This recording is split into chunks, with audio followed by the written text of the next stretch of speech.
यह कहानी केवल एक राक्षस की नहीं है, बल्कि उस डर की है जिसे हम अपने दिल में छिपाकर जीते रहते हैं। कल्पना कीजिए, आपकी माँ एक गंभीर बीमारी से लड़ रही हो।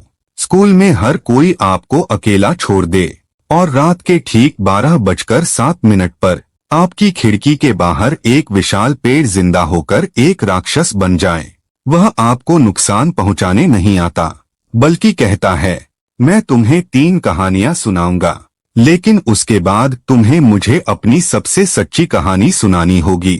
वह सच जिसे तुम खुद से भी छिपा रहे हो। यहीं से शुरू होती है अ मॉन्स्टर कॉल्स की भावनात्मक, रहस्यमयी और दिल को छू लेने वाली यात्रा। यह पुस्तक अ मॉन्स्टर कॉल्स है, जिसे प्रसिद्ध लेखक पैट्रिक नेस ने लिखा। कहानी का मुख्य पात्र है 13 साल का कॉनर ओमैली। कुछ महीनों से उसकी जिंदगी पूरी तरह बदल चुकी थी। उसकी मां कैंसर जैसी गंभीर बीमारी से जूझ रही थीं। हर दिन उनका इलाज चलता, दवाइयां बढ़ती जाती, लेकिन उनकी हालत में कोई खास सुधार नहीं दिखता। कॉनर बाहर से खुद को मजबूत दिखाने की कोशिश करता था, लेकिन अंदर ही अंदर वह डर, अकेलेपन और बेचैनी में टूट रहा था। स्कूल में भी उसकी जिंदगी आसान नहीं थी। कुछ बच्चे उसे परेशान करते थे, जबकि बाकी लोग उस पर दया दिखाते थे। लेकिन कॉनर को न तो दया चाहिए थी और न ही सहानुभूति। उसे बस अपनी पुरानी, सामान्य जिंदगी वापस चाहिए थी। हर रात उसे एक ही भयानक सपना आता। वह अपनी माँ का हाथ पकड़कर उन्हें बचाने की कोशिश करता, लेकिन धीरे धीरे उसकी पकड़ कमजोर पड़ जाती और आखिरकार उसकी माँ गहरी अंधेरी खाई में गिर जाती। हर बार वह चीखते हुए नींद से जाग जाता, लेकिन एक रात ठीक 12:07 पर उसने अपने कमरे की खिड़की के बाहर एक अजीब आवाज सुनी। उसने पर्दा हटाकर देखा। बाहर खड़ा पुराना यूका पेड़ धीरे धीरे हिलने लगा। पेड़ की शाखाएं हाथों में बदलने लगीं। तना एक विशाल शरीर बन गया, जड़ें पैरों का रूप लेने लगीं और कुछ ही सेकंड में उसके सामने लगभग 13 मंजिला ऊंचा एक भयानक राक्षस खड़ा था। उसकी आंखें आग की तरह चमक रही थीं और उसकी आवाज इतनी भारी थी कि पूरा कमरा कांप उठा। लेकिन सबसे अजीब बात यह थी, कॉनर डरा नहीं। उसने शांत होकर कहा, मैं तुमसे नहीं डरता, क्योंकि मेरे सपनों में इससे भी ज्यादा डरावनी चीजें हैं। राक्षस हल्का सा मुस्कुराया। फिर उसने कहा, मैं तुम्हें लेने नहीं आया हूँ, मैं तुम्हें बचाने आया हूँ। उसने आगे कहा, मैं तुम्हें 3 कहानियां सुनाऊंगा। हर कहानी तुम्हें एक सच के करीब ले जाएगी, लेकिन अंत में तुम्हें मुझे अपना सबसे बड़ा सच बताना होगा। वह सच जिसे तुम दुनिया से नहीं, बल्कि खुद से छिपा रहे हो। इतना कहकर राक्षस अंधेरे में गायब हो गया। कॉनर पूरी रात जागता रहा। अगली रात ठीक 12:07 पर वही विशाल राक्षस फिर से कॉनर की खिड़की के बाहर आ खड़ा हुआ। इस बार कॉनर को उसका इंतजार था। राक्षस ने कहा, आज मैं तुम्हें पहली कहानी सुनाऊंगा, लेकिन याद रखना, कहानियां हमेशा वैसी नहीं होती जैसी लोग सुनना चाहते हैं। इसके बाद राक्षस ने कई 100 साल पुरानी एक कहानी सुनानी शुरू की। बहुत समय पहले एक राज्य था, जहां एक बुद्धिमान राजा राज करता था, लेकिन अचानक उसकी मृत्यु हो गई। राजा के बाद उसका जवान बेटा सिंहासन पर बैठने वाला था। पूरे राज्य को उससे बहुत उम्मीदें थीं, लेकिन सिंहासन संभालने से पहले ही उस राजकुमार की प्रेमिका की रहस्यमयी मौत हो गई।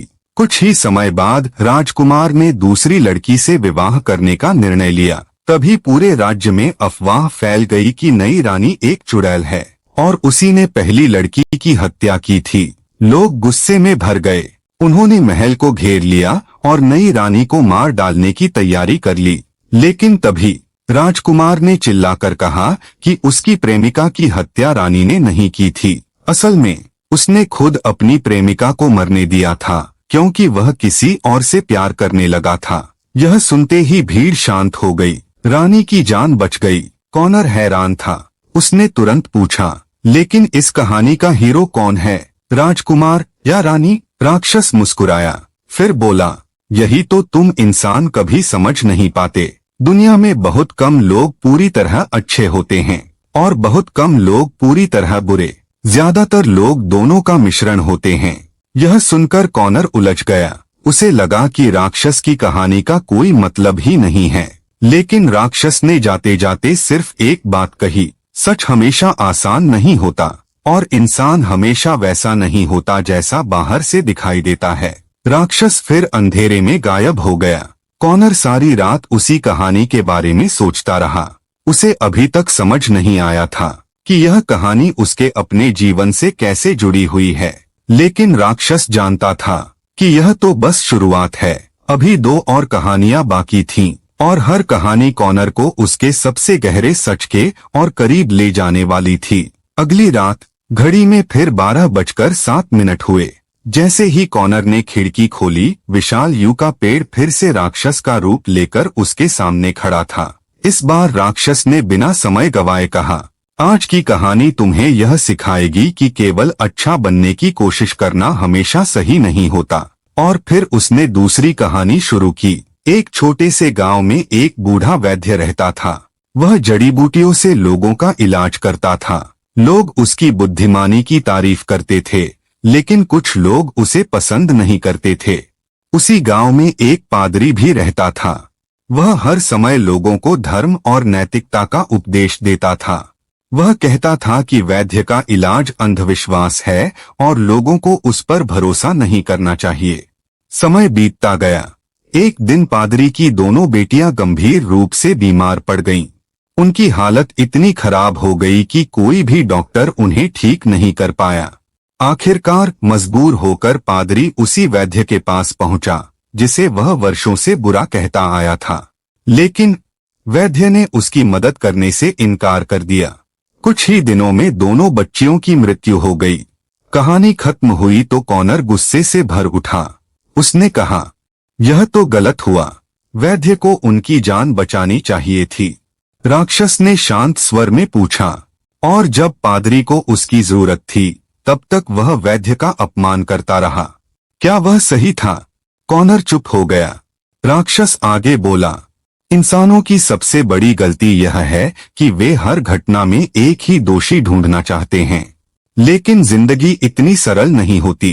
कभी कभी सही और गलत एक दूसरे में इतने उलझ जाते हैं कि उन्हें अलग करना लगभग असंभव हो जाता है। इतना कहकर राक्षस ने अचानक कॉनर की ओर देखा और कहा, अब तुम्हारी बारी है। इस कहानी से जो सीख मिली है उसे अपने जीवन में समझने की कोशिश करो। राक्षस फिर रात के अंधेरे में गायब हो गया। कॉनर देर तक जागता रहा।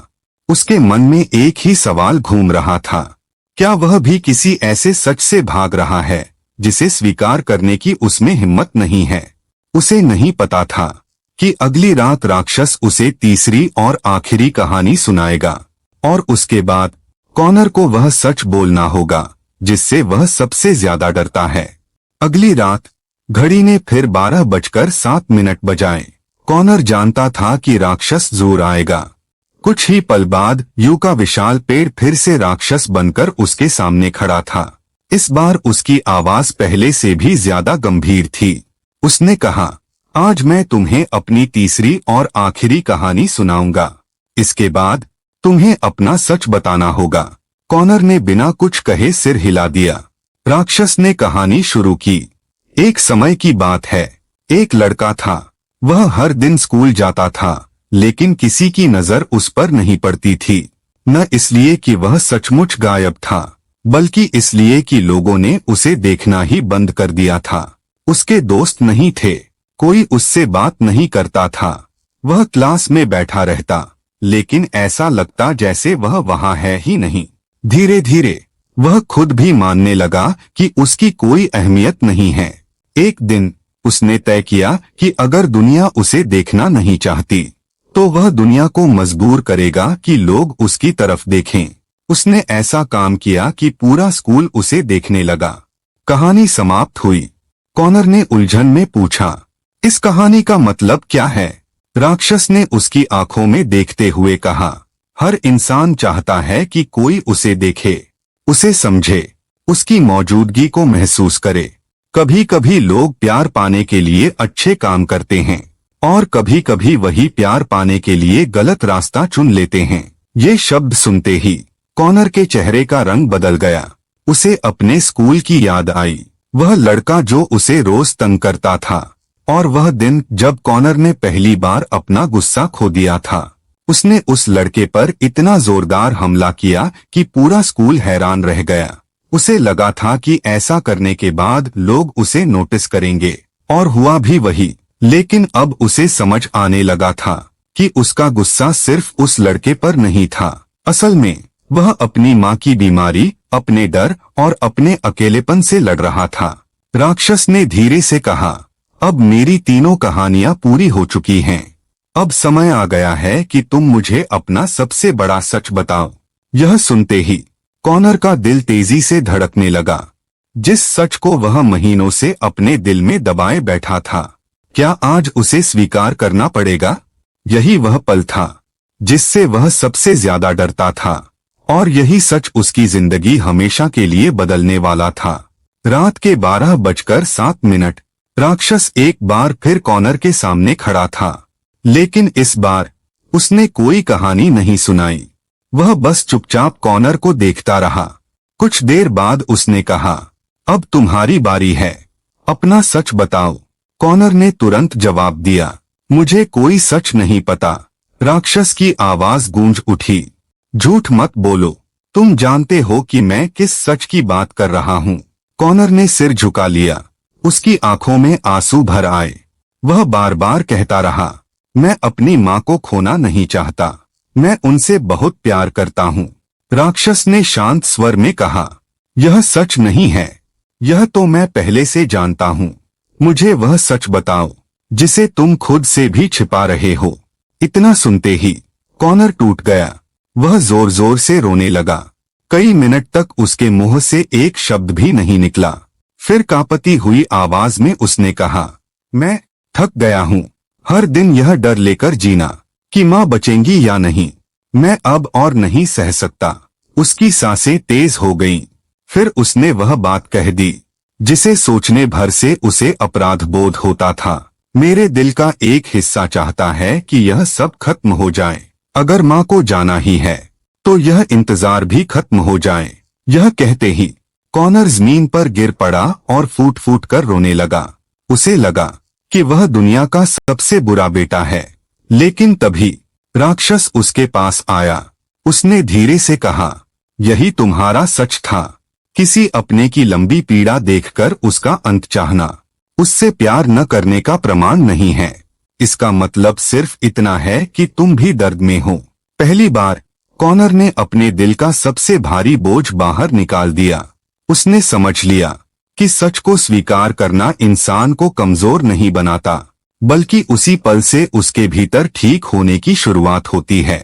लेकिन सबसे कठिन पल अभी बाकी था, क्योंकि अगली सुबह उसे अपनी माँ के जीवन का अंतिम सच स्वीकार करना था, और वही पल उसकी पूरी जिंदगी बदल देने वाला था। अगली सुबह कॉनर अस्पताल पहुंचा। कमरे में अजीब सी खामोशी थी। मशीनों की धीमी आवाजें सुनाई दे रही थीं। उसकी माँ बिस्तर पर लेटी थीं। उनका चेहरा शांत था, लेकिन अब उनके शरीर में पहले जैसी ताकत नहीं बची थी। कॉनर धीरे धीरे उनके पास गया और उनका हाथ अपने हाथों में ले लिया। उसकी माँ ने मुश्किल से अपनी आंखें खोलीं। उन्होंने हल्की सी मुस्कान के साथ कहा, तुम आ गए। कॉनर की आंखों से आंसू बहने लगे। वह कुछ बोलना चाहता था, लेकिन शब्द उसका साथ नहीं